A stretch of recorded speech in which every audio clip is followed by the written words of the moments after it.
নতুন দিন, নতুন সকাল, নতুন একটা ভিডিওতে তোমাদের সবাইকে জানাচ্ছি অনেক অনেক স্বাগত। অনেকটা ভালোবাসা জানিয়ে তোমাদেরকে সাথে নিয়ে আরও একটা নতুন ভিডিও শুরু করলাম।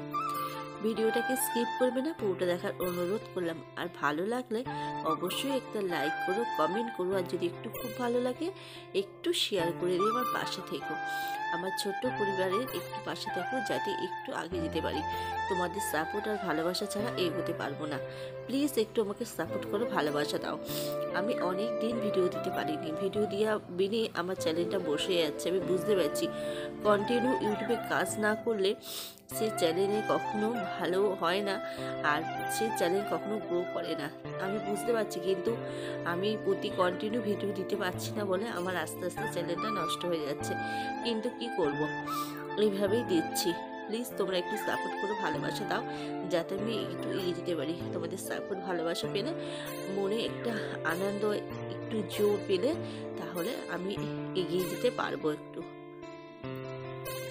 দেখো, সকাল সকাল সমস্ত বাসি কাজকর্ম সেরে নিয়ে সবজি কাটতে বসে গেছি। শীত পড়ে গেছে তো, রান্নাঘরটা না বড্ড ঠান্ডা লাগে সবজি কাটতে।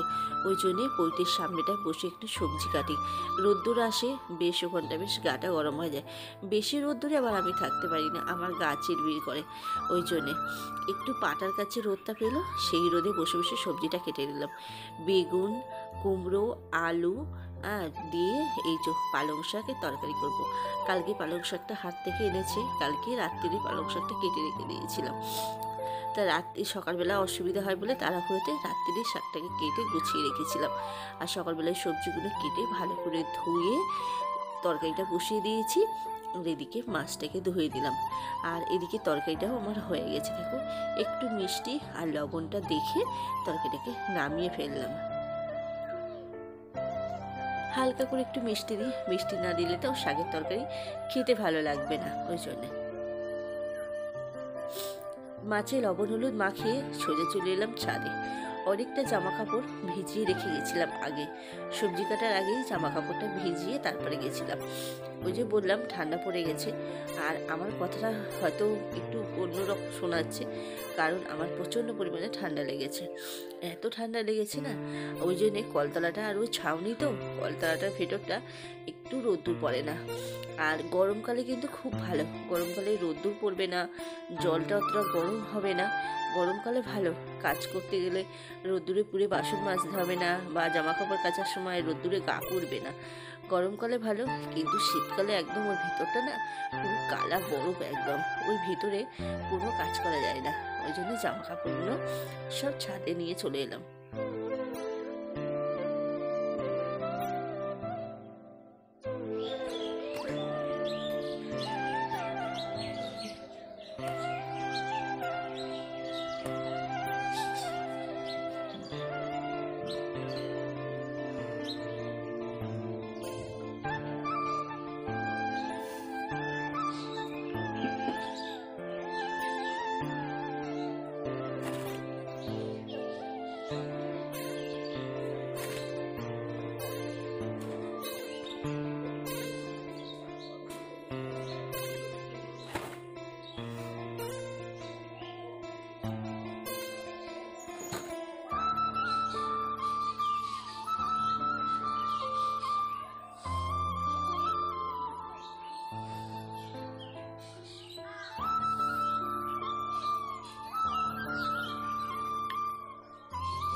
যেহেতু শীতের বেলা একদম দৌড়ে কুল করা যায় না, ঘড়ির সময়ের সাথে দৌড়ানো একদম যায় না।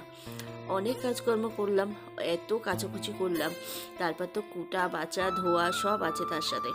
সব কাজকর্ম করে অনেকটা বেলা হয়ে গেছিল। তখন চান করেছিলাম 3টের সময়। চান করে খাওয়া দাওয়ার সাথে সাথে বিকেল কাছে চলে গেলাম। ওই জন্যে সেদিনকের ভিডিওটা আর কন্টিনিউ করতে পারলাম না। কালকে ভিডিওটা ওখানেই শেষ করেছিলাম, ওই জন্যে আজকে আবার ওখান থেকে ভিডিওটা স্টার্ট করে দিলাম। কালকে রান্নার পর ভিডিওটা অফ করেছিলাম, আজকে রান্নার পর ভিডিওটা ছাড়লাম। আজকে রান্না বান্না সেরে এবার বাইরের কাজকর্ম করতে চলে এলাম। ঘরটা পরে পুজবো, তার আগে পুঁটিটাকে একটু ধুয়ে দিলাম। বাসন কুসনগুলো আজকে সব কলতলায় এনেছি, মানে ট্যাঙ্কির জল এত ঠান্ডা জানো না। সকালবেলা তো বাসন কুসন আমি মাজতেই পারছি না, সব বাসন কুসন রেখে দিচ্ছি, যেগুলো দরকার আছে সেগুলো শুধু মাজছি, নাহলে সব বাসন জমিয়ে রেখে দিচ্ছি। কলতলায় এনে জল দিয়ে ভিজিয়ে রাখছি, নাহলে সব আবার এঁটো শুকিয়ে যাবে। রান্নার পর সমস্ত বাসন কুসনগুলো মেজে নিলাম, সব কলতলায় বসে বাসনগুলো মেজে পৈটিটা ধুয়ে দিলাম। ওই জন্যে এখানে রোদ্দুরে বাসনগুলোকে সব উবুর করে দেবো, জলটা ঝরে যাবে, বাসনগুলো সব শুকিয়ে যাবে। আর এই শীতকাল পড়লে না আমার পৈটিটায় খুব সুন্দর রোদ্দুর আসে। সেই সকালবেলা থেকে দুপুরবেলা পর্যন্ত, এই 1টা পর্যন্ত খুব সুন্দর রোদ্দুর থাকে পৈটে। ঘরটা পরে পুজবো, আগে পৈটিটাকে ধুয়ে থলেটাকে একটু ঝেড়ে পেতে দিলাম। আলতা করি তো, ওই জন্য থলেটা পুরো লাল হয়ে গেছে। ধুলেও না সেরকম ওঠে না, আর ধোয়াটা খুব হয় না বেশি সচরাচর। যখন উঠোনটা মাটি ছিল তখন আবার থলেটা প্রায় ধোয়া পড়তো। এখন আর মাটি নেই তো, সামনে ওখানটায় দিয়ে দিয়েছে, পাথর দিয়ে দিয়েছে, অতটা আর কাদা হয় না, ওই জন্যই থলেটাও অতটা ধুলোই নোংরা হয় না। আর আবার উনুনে রান্না করব। ওখানে উনুনটা তো ভেঙে ফেললাম, আর বৃষ্টি হলে কি বলতো ওখানটাতেই বড্ড জল নামে, ওই দিকটায় উঁচু তো, জলটা পুরো গড়িয়ে বৃষ্টি হলে ওইখানটায় নিচু জায়গা, ওখানটায় জলটা জমবে। আবার সামনেটায় খোয়া দিয়ে উঁচু করে দিয়েছি, জলটা পুরো গিয়ে ওইখানটায় জমে। আর ওখানে উনুন পাতলে একদম জলে জল হয়ে থাকে, উনুন একদম শুকোতে চায় না। এই সাইডটায় অনেক কিছু জিনিসপত্র ছিল টুকিটাকি ভাঙাচুরো, সেগুলো সব বিক্রি করে দিয়েছি, দিয়ে এইখানটায় পুরো পরিষ্কার করে ফেলেছি। করে কালকে এক ঝুড়ি মাটি নিয়ে এসে এখানটায় মাটি দিয়েছি, দিয়ে একটু উঁচু করলাম। আশপাশের বাড়িতে একটা বাড়িতে গরু নেই, একটু গোবর পাচ্ছি না। যাদের বাড়িতে ছিল গেছিলাম, কিন্তু তাদের সব গরু বিক্রি করে দিয়েছে বা গোবর নেই। আমাদের বাড়ি থেকে অনেকটা দূরে একজনের বাড়ি গরু আছে, সেখান থেকে গোবর আনতে হবে। আজকে বেলা হয়ে গেছে, আজকে আর আনতে যাব না। গোয়াল থেকে তো অনেক বার আছে, অবসাদা থাকলে গোয়াল থেকে গোবর দেয় না, ওই জন্যে ভাবলাম যে একটু গোবর নিয়ে এসে এখানটায় গোবর দিয়ে লেপে দিলে তাহলে মাটিটা উঠে আসবে না। নাহলে নেতা দিচ্ছি তো মাটিটা উঠে আসছে একদম, সেই নেতাটা ভালো করে দেওয়া যাচ্ছে না। এর উপর যদি একটু গোবর দিই তাহলে মাটিটা আবার বসে যাবে। তা গোবর তো কারোর বাড়ি পেলাম না, এইভাবে পিটিয়ে উনুনটাকে একটু আগুন দিয়ে, ভালোবার সোমবার ছিল, উনুনটাকে আগুন দিয়ে একটু নেতা দিয়ে পরিষ্কার করছে, নেতার সাথে পুরো মাটিটা জড়িয়ে যাচ্ছে। দেখি গোবর পেলে তারপর ওখানটা একটু গোবর দিয়ে দেবো। তা আজকের ভিডিওটা বন্ধুরা এখানেই শেষ করছি। ভালো লাগলে অবশ্যই একটু লাইক করো, আমার পাশে থেকো, সাপোর্ট করো। কালকে আবার তোমাদের সাথে দেখা হবে। টাটা।